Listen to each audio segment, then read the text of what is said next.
Jadi begini ya. Assalamualaikum warahmatullahi wabarakatuh. Waalaikumsalam warahmatullahi wabarakatuh.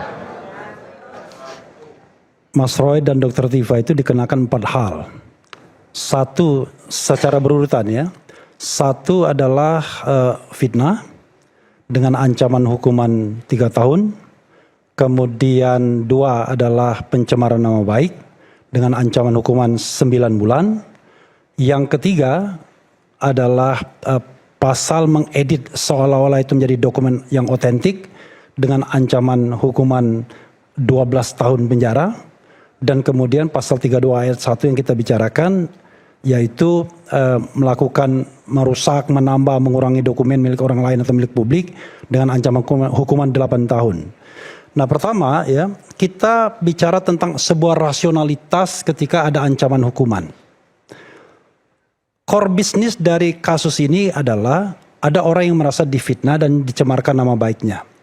Dan difasilitasi oleh KUHP dengan fasilitas ancaman hukuman 3 tahun dan kemudian 9 bulan untuk pencemaran nama baik. Tapi yang perlu dipahami adalah untuk fitnah itu ada kesempatan bagi yang dituduh atau didakwa untuk membuktikan bahwa apa yang dikatakannya tidak fitnah.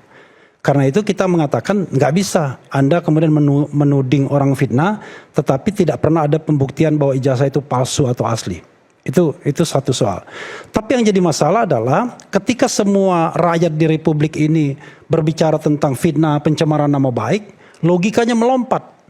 Tiba-tiba ada edit dokumen, ada manipulasi dokumen dengan ancaman hukuman 8 sampai 12 tahun penjara. Dan itu di-entertain dalam tanda kutip ya, saya katakan. Nah sekarang kalau kita kembali kepada pasal 32 ayat 1, kita bicara sebuah rasionalitas pemidanaan. Coba tampilkan pasal itu. Apakah kemudian itu sesuai dengan apa yang dilakukan oleh baik Mas Roy maupun Dr. Tifa? Ya, oke. Saya bacakan biar tidak membuang waktu. Kalau udah nanti langsung ditampilkan aja ya. Oke. Nanti ditampilkan. Pasal 32, setiap orang, ini Undang-Undang nomor 11 tahun 2008. Setiap orang dengan sengaja dan tanpa hak, itu biasa ya, atau melawan hukum dengan cara apapun, perbuatannya adalah mengubah, menambah, mengurangi, melakukan transmisi, merusak, menghilangkan, memindahkan, menyembunyikan suatu informasi elektronik dan atau dokumen elektronik milik orang lain atau milik publik. Tuh, tampilkan. Nah, saya berdiri aja. Boleh, silakan.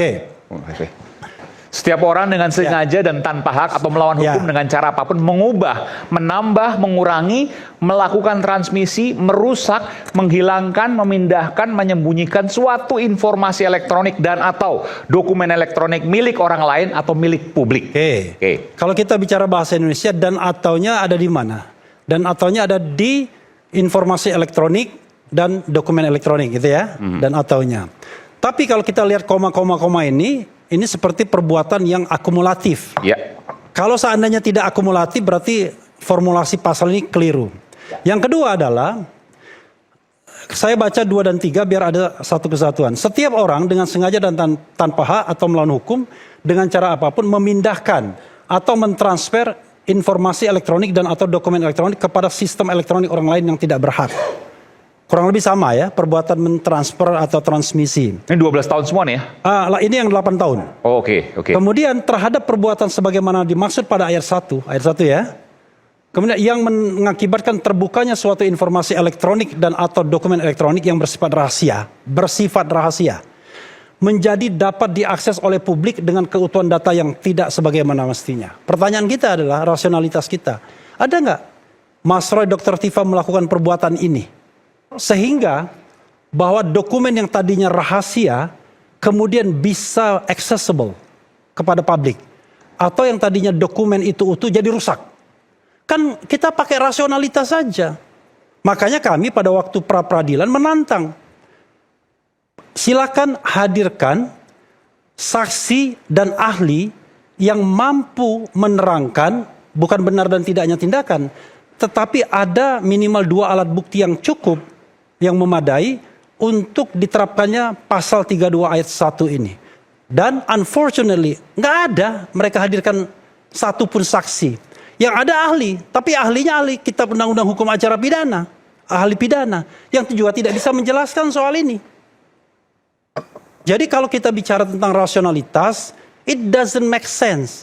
Bayangkan, kalau begitu caranya, maka orang-orang yang kemudian melakukan penelitian dan lain sebagainya mudah sekali dikriminalkan. Dan jangan lupa, di forum ini saya ingatkan bahwa rakyat bersuara itu menjadi satu acuan untuk mendakwa Dr. Tifa. Acara tanggal 22 April. Ya. Ya. Dan ini bayangkan. Dan ini tanggung tidak jawabnya seharusnya di mana? terjadi. Kami Tidak sudah seharusnya melakukan terjadi. Kenapa saya keberatan katakan soal tidak itu? seharusnya terjadi? Karena Dua hal, seharusnya tiga dilakukan hal, ya. proses lewat Dewan Pers. Satu, kita berdebat di sini sudah ada perimbangan. Gak mungkin Aiman cuma mengundang kita. Sehingga apapun yang saya katakan bisa dibantah oleh lawyer Jokowi atau siapapun yang terafiliasi dengan Jokowi. Kan begitu. Karena itu kalau kita bicara tentang hak jawab itu sudah suddenly hak jawabnya. Kalaupun Anda tidak suka dengan apa yang terjadi, Anda bisa melakukan yang namanya komplain mekanisme Lewat Dewan kepada Pers. yang bersangkutan. Enggak, sebelum hak jawab. Di acara tersebut. Iya, Oke, hak jawab. betul. Kalau misalnya Aiman tidak mau memberikan hak jawab tersebut, salah berarti. Katakanlah misalnya hak jawabnya diminta pada next season, itu soal lain. Nah yang ketiga, yang bisa dilakukan adalah komplain mekanisme kepada Dewan Pers.